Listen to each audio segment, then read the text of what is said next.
La méditation du jour a pour titre « Dieu accompagne celui qui souffre ». L'Éternel est près de ceux qui ont le cœur brisé et il sauve ceux qui ont l'esprit dans l'abattement. Psaume 34, le verset 19.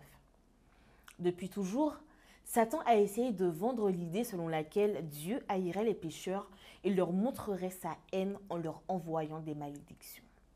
Cette idée a gagné du terrain dans l'esprit de beaucoup au cours des siècles.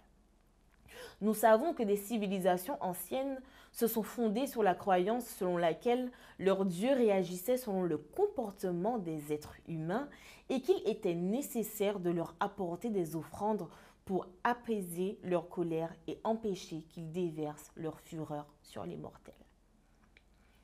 Il y a même encore aujourd'hui des croyants chrétiens qui ont la difficulté à voir que Dieu est proche quand ils souffrent.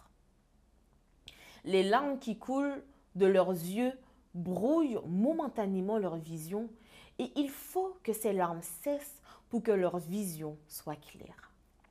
Beaucoup de chrétiens, au milieu de leur tribulation, ont approfondi leur abîme de souffrance en pensant que, dans ces moments-là, Dieu s'était éloigné d'eux.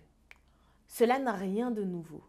Le psalmiste l'a lui-même déclaré il y a des milliers d'années alors qu'il traversait une situation difficile.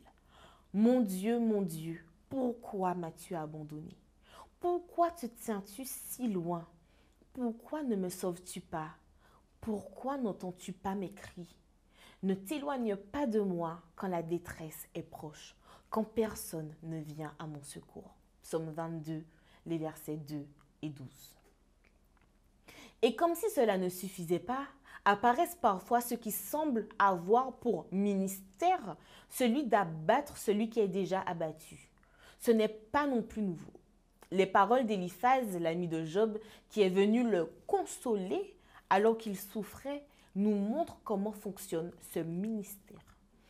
Les paroles d'Éliphaz, l'ami de Job, qui est venu le consoler lorsqu'il souffrait, nous montrent comment fonctionne ce ministère.